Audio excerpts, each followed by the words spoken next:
let's play a game. It's called What If?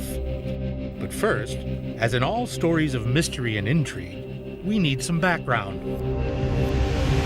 There have long been plots against the rich and powerful, sometimes intricate, sometimes mad plans to overthrow the rulers of the day, to seize power, to become the very things they wanted to remove.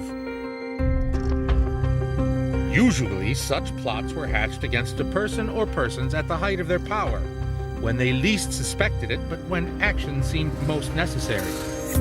But sometimes, such a plot could only happen soon after the powerful one was gone, before supporters could lay claim to the kingdom, so to speak.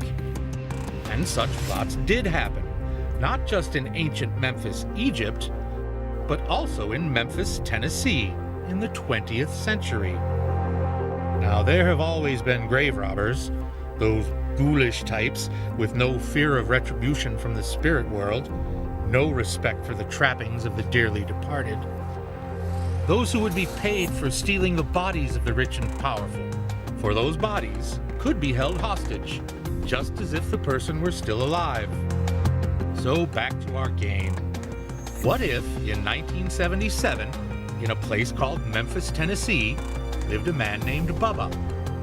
This particular Bubba was a real piece of work.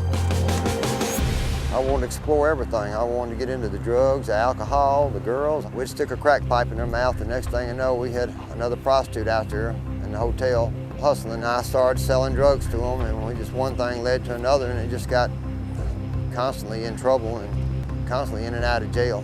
So, what if, in 1977, shortly after the first king of popular music met his untimely end, a tiny band of misfits, in a place called Forest Hill, tried to steal Elvis Presley's mortal remains and hold them for ransom. Raymond Bubba Green was the alleged mastermind of the operation. Not the real mastermind. That was the man with the $1 million. But we're getting ahead of ourselves. Back in the 70s, Bubba was what you'd call a free spirit. I pretty well got expelled or suspended from about every school I went to. I had a mischievous past, for sure. And I just had my own wild oats I was going to sow, and that's what I did. But I wasn't going to go to school. I didn't realize that there was a tomorrow. I just wanted to live for the day. I was a heroin addict till 77. I've been through it all. I've tried it all. Stealing, drinking, and drugging, partying. Considering my past, I've had a hard time letting anybody get close to me. Once you let someone get close to you, it's inevitable that it's going to come to an end. So, and then your feelings get hurt and you get relocated. So what I've done is just learn to keep people at an arm's distance from me. I met Rhonda after I got out of Angola, out of Louisiana state. I just fell in love with her. We lived a very precarious life. We wasn't actually married, but we were common law. The state of Tennessee acknowledges common law. Soon they found out how precarious their life really was. Rhonda gave in to temptation, and Bubba followed her right through that darkened door. The next thing I know, she got messed up on drugs, and I thought it'd rather be supervised than unsupervised, and then here I go messed up on drugs with her. And then while I was in jail, Rhonda, she took off and went down to Dallas. She went down there and worked for somebody, and they found her one morning in a motel, raped and killed. We was not as good for each other as we should have been, but regardless, you know, I loved her. You know, and yeah, it hurt.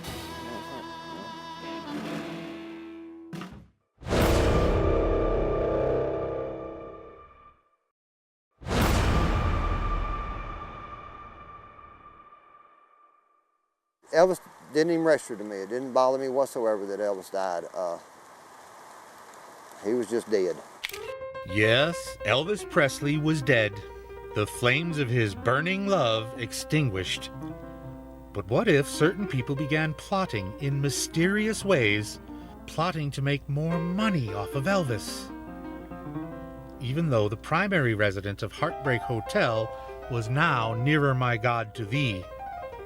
What if a bail bondsman named Blue contacted the hurting and recently out of jail Bubba to find out if he wanted to make some money.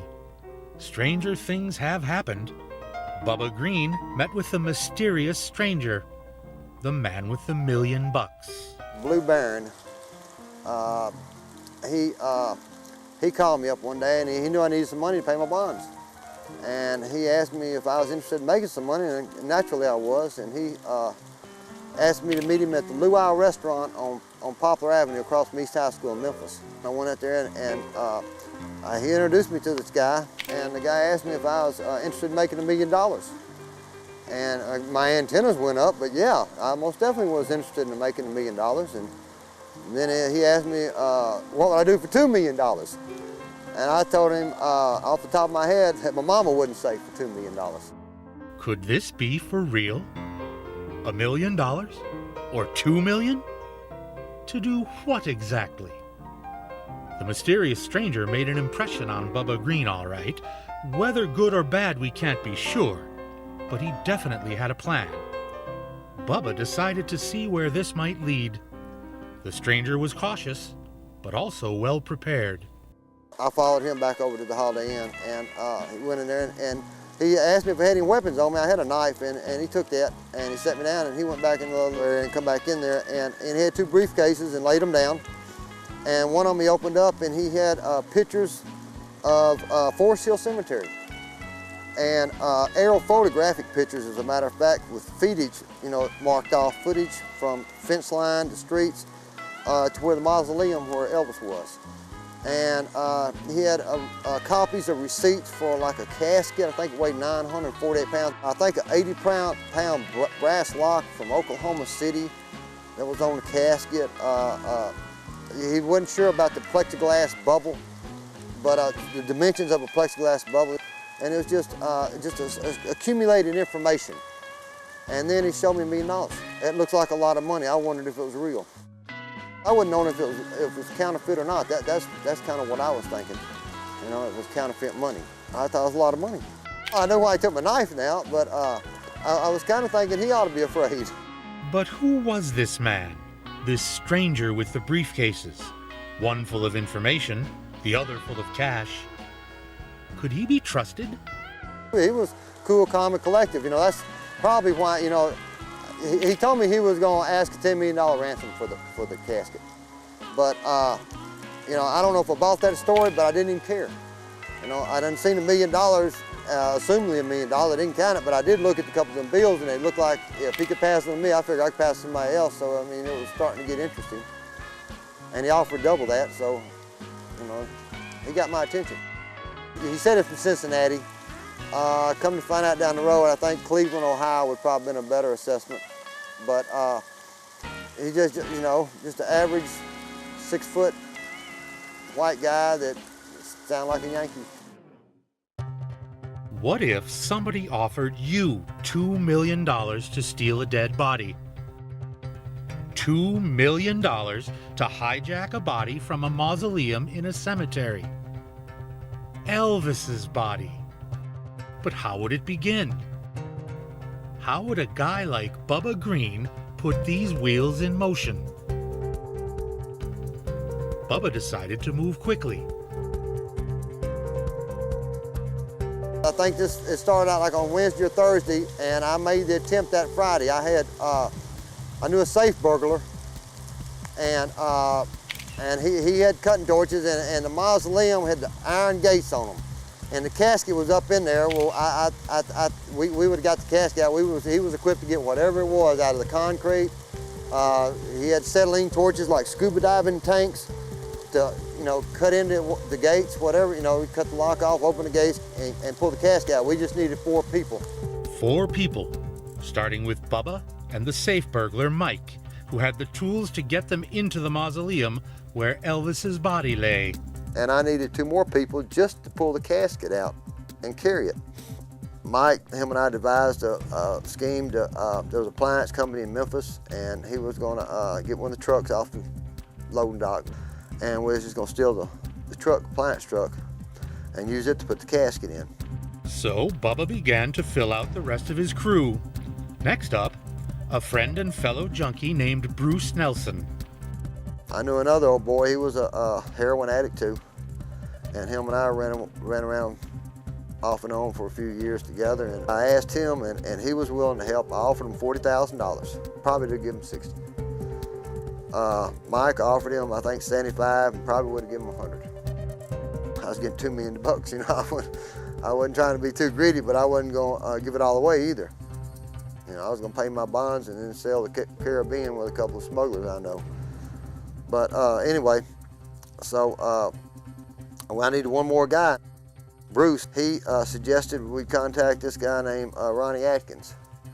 We went to school with him, but I didn't really know who to trust. Bruce and I met with Atkins. I think we rode a motorcycle over to a laundromat, parked the bike beside the laundromat, and got in the car with Atkins. And this was on a Friday night.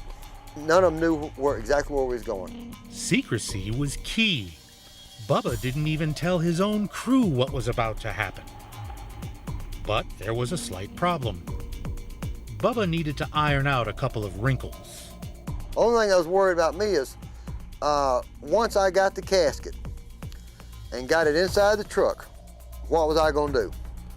Now, Mike was going to drive the truck, and then I was going to have him take it to Poplar Plaza Shopping Center. Bubba was worried. Once he had the casket, potentially worth $10 million, Elvis might not be the only one with a price on his head. So any transactions or exchange of a casket for cash needed to be done in public, where there would be witnesses. I just wanted to be clever about getting paid, is what I wanted to be. Right there in front of that grocery store, I wasn't worried about nothing else, just making sure I got paid properly once I got that casket. With the problem of what to do with Elvis's body taken care of, Bubba and his men launched their scheme. Bubba, the leader, Mike, the safe burglar, Ronnie Adkins, the getaway driver, and Bruce, hopefully strong enough to help carry a 948-pound casket. Step 1. Mike steals the appliance truck. And he was supposed to have the truck parked underneath the expressway in the back of the cemetery. And so when we got in the car with Atkins, I just told him to go here, drive here, and we basically just rode around Forest Hill Cemetery till I seen the truck. Well, we drove for an hour or two, and Mike never did get the truck and bring it there. So I just told them we had to try it again tomorrow night. They never did. I never did point that cemetery out and tell them we was going in to get Elvis. But Atkins had figured it out apparently after we rode around the cemetery so many times. But I found out that Mike said that they worked late that evening at the appliance place on the loading dock and he couldn't get the truck. So we just put it off to the next night.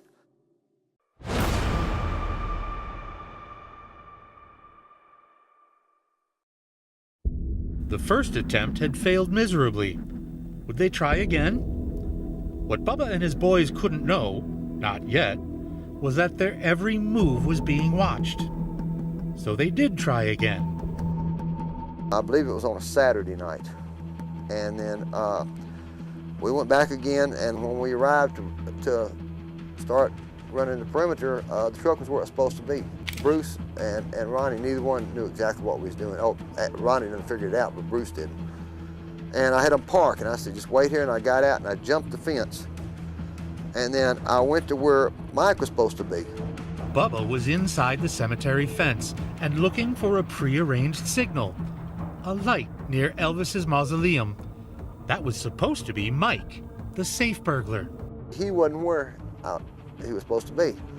And so I looked on the other side, and I was kind of in front of the mausoleum. I looked, and I seen movement on the other side over. I said, well, he was just mistaking one side from the other. So when I started crawling over there, then I seen a flashlight jump from one spot to another spot. That meant there was two people in there instead of one. And I immediately turned around and started crawling back out. Something was wrong. It was supposed to be Mike signaling with the light. If it wasn't Mike, who was it? Someone knew they were coming. Was this a double cross? Had Bubba been betrayed? Atkins had come running up to the fence and started hollering my name. Bubba, Bubba, where are you going? Don't leave, you know, and started making a lot of noise. Shh, get out of here, get out of here, something's wrong. Something was wrong, all right. With chaos swirling all around, Bubba knew they had to get out, fast. They made their way back over the fence to the getaway car, where, according to Bubba, Ronnie Adkins got behind the wheel. And we jumped in the car, and instead of going, I said, go straight. Instead of going straight, he turned right and pulled right down to where CBS News, ABC News, NBC, the SWAT team, everybody in the world was waiting for us right down there. Atkins knew exactly where he was going with us. The game was up. Had Ronnie Atkins betrayed them? And what would happen because of that betrayal? And by that time, they drug us out and whooped us up real good. Then they put us in separate squad cars, and Atkins went somewhere else. Bruce and I was the only ones actually charged. And they took Bruce and I to jail. There was 4 of us all together, but only 2 of us got arrested. Mike got away. Mike had seen him when he crawled in, and he just froze. And he jumped back in the truck, took the truck back, and shot off to Texas. I ain't seen him since. Raymond Green was locked up again, facing a felony charge of attempted grave robbery, body snatching. Bubba consulted his lawyer. My lawyer, J. Fred Freeman, who's retired now, he said if they get that charge and make it stick, he said it carries 99 years grave robbing. He said an attempted grave robbing carries 33 years. And at that time, there was no death sentence. J. Fred told me, he said, you can go up there and shoot and kill the guy rather than let him testify against you. Put the gun down, call the police, and tell them that you just shot and killed him, come get you, and you'll get 30 years. Or you can let him get on the witness stand and testify against you, and you get 33 years if they convict you. So he was better off dead than alive, for sure, any way you looked at it. 33 years in prison. Bubba wasn't going to stand for that. He decided to take control of the situation and pay Ronnie Atkins a visit. The goal was to keep Atkins quiet, to frighten him into believing his life was at risk. Bruce and I had gone by Atkins, and I went and got in the back seat of the car, and when he come back out, I put a knife to his throat. And I made him drive down in the bottoms, Wolf River bottoms in Memphis, and I told him he was worth more to me dead than he was alive. You know, he done messed up, and he done informed on the wrong people. And so, now the car behind us, which was nobody but Bruce, but he didn't know, I said, there's a car behind us, you know, and if I don't get you, they'll get you. And there's a car behind them that'll get you if you get them. You know, I said, you can't, it's a no-win situation. Bubba had a plan for the man who double-crossed him. He told Ronnie Atkins how to stay alive by pretending to be sick and going to the hospital, where in those days many Memphis cops received treatment. The plan was to discredit Ronnie Atkins so his testimony against Bubba would be no good. He went and checked in and said he was a Memphis City policeman, and he had chest problems in the middle of the night when the doctor's stuff come on in the morning, and he's laying up in there and he didn't have no chest problems, whether he did or didn't, you know, but he wasn't no city policeman. So I arrested him for impersonating a police officer, and when they did that, his testimony wasn't no good. You know, so automatically we got it thrown out. With that devious piece of business, Bubba ensured that Ronnie Atkins' testimony about attempted grave robbing wouldn't hold up. He'd already taken care of another bit of evidence that also might have led to more serious charges. Well, I had a pair of cutters to cut the fence so we could bring the casket back through the fence. And Atkins knew I had them cutters on me. And when we went and got in the car, I took the cutters and threw them up the interstate. And the next day, they had searched all the bushes looking for them cutters. They searched everywhere, never just searched that interstate, though. Without Ronnie Atkins' testimony, and without the heavy-duty wire cutters they were going to use to get the casket out, there simply was no evidence of attempted grave robbery. Bubba was actually charged with criminal trespass for breaking into Forest Hill Cemetery. But what had really happened? What was this all about? Who was the mysterious stranger with the briefcase full of money? I had no inkling of an idea of what I was involved in. Years later, on a prison bus, while being transferred from Lexington, Kentucky to the Atlanta Federal Penitentiary, Bubba met a man who claimed to have an inkling of what Bubba was involved in. One of the guys on the bus, he was hooked up with some stout people. He was hooked up with mafia. And so he just took a liking to me. He's from Cape Cod, Massachusetts. They called him the Moose. I told him a story about Elvis, and He told me, he said, I had no idea what I was doing. And of course I told him I knew exactly what I was doing. And he said, Elvis, they wanted that casket. Oh yeah, I also remember this, seeing pictures of Elvis in that casket with sweat rolling down him. And bodies don't sweat, wax sweats. And the moose brought that to my attention also. Bodies don't sweat. Dead bodies, that is. According to Bubba, that might not have been a body in Elvis's casket. And if it wasn't, what was it? And who put it there? Wax sweats. Talk about having no inkling of an idea. Bubba just might be in way over his head. According to the moose, Bubba says, years earlier, they propositioned Elvis. They put him over in Las Vegas. Elvis was kind of washed up.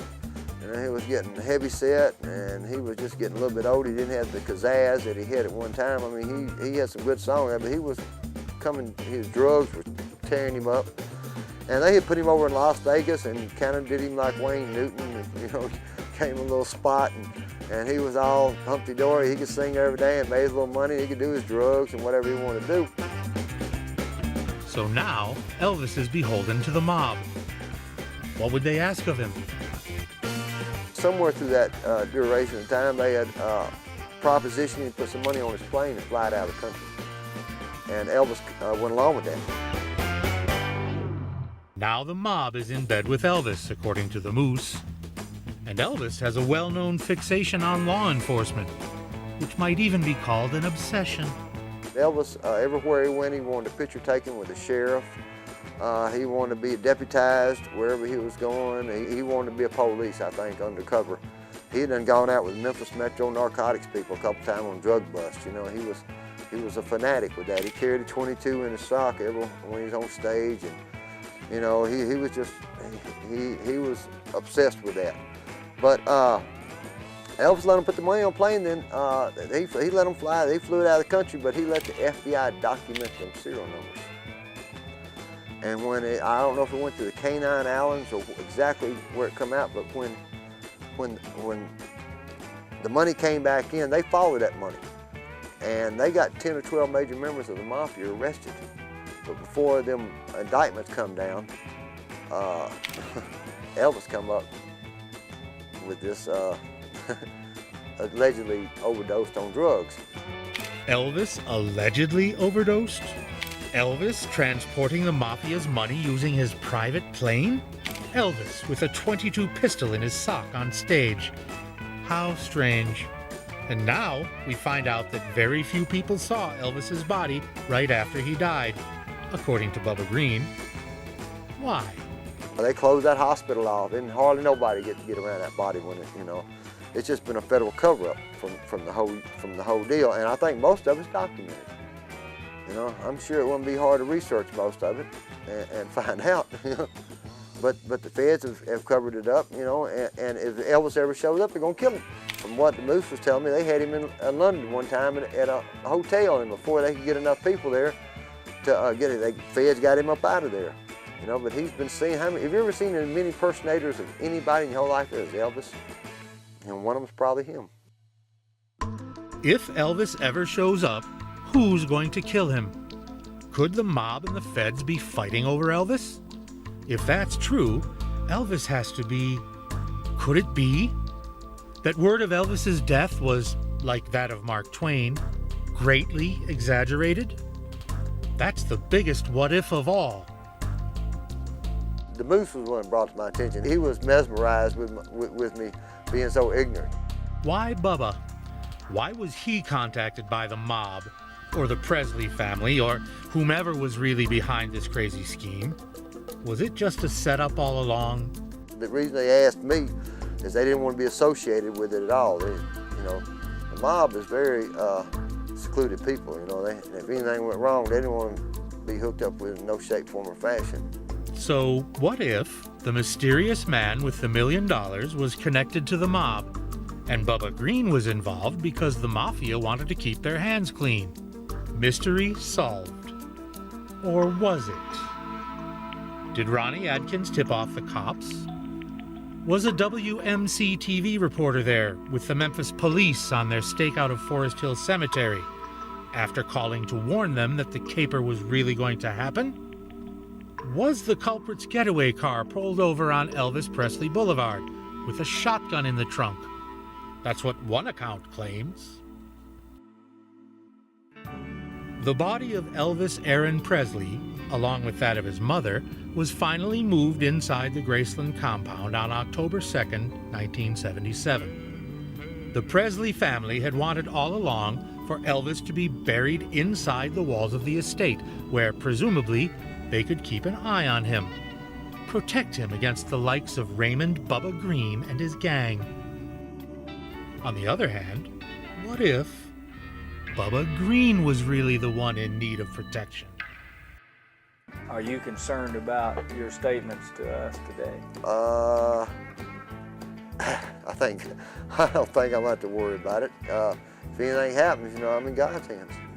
So why are you telling your story now and not before? Well, I had actually, we made an attempt to do it before, but everybody seemed to be wanting to get a slick on me. This story probably should be told. Are you aware of a story that's going around that you were actually set up by the Presley family so that they could have an excuse to move Elvis and his mother back to Graceland? Sounds good, don't it? Sounds good, don't it? Ooh,